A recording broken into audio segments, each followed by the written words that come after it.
Hey guys, welcome back to our Echo Education series called Echo in 11. Today we're going to discuss the transgastric mid-papillary short axis view.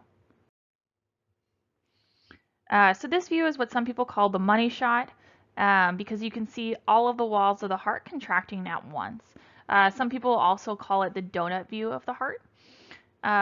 This view is important for assessing overall LV size, overall LV function, and regional wall motion abnormalities. So if one wall isn't contracting as well as the others, you can say there's a regional wall motion abnormalities.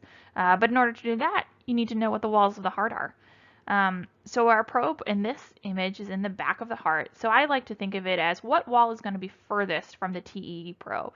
That's going to be your anterior wall, right? Your probe is in the back, so your anterior wall is furthest away from it.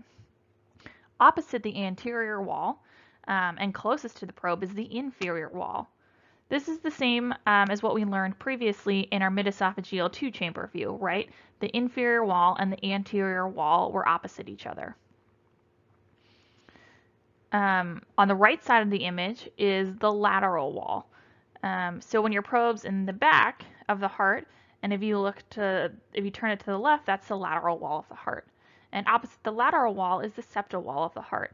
And you can see that this right here is your right ventricle. So that makes sense that your septal wall is your intraventricular septum between your LV and your RV. Here we have a still image of the transgastric midpapillary short axis view, and we're going to focus on the papillary muscles. The papillary muscles are named according to their anatomic location.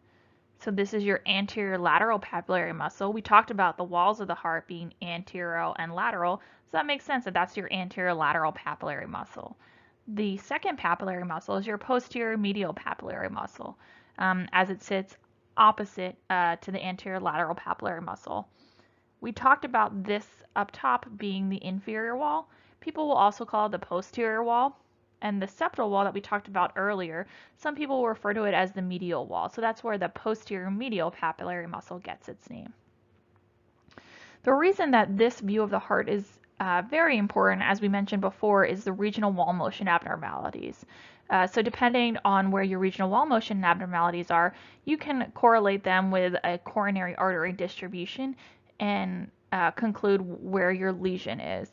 So for instance, if your lateral wall was hypokinetic compared to the rest of the heart, you'd be concerned about a left circumflex lesion causing this regional wall motion abnormality. You can work through the same concerns with your anterior wall, your septal wall, and your inferior wall to locate the coronary artery abnormality.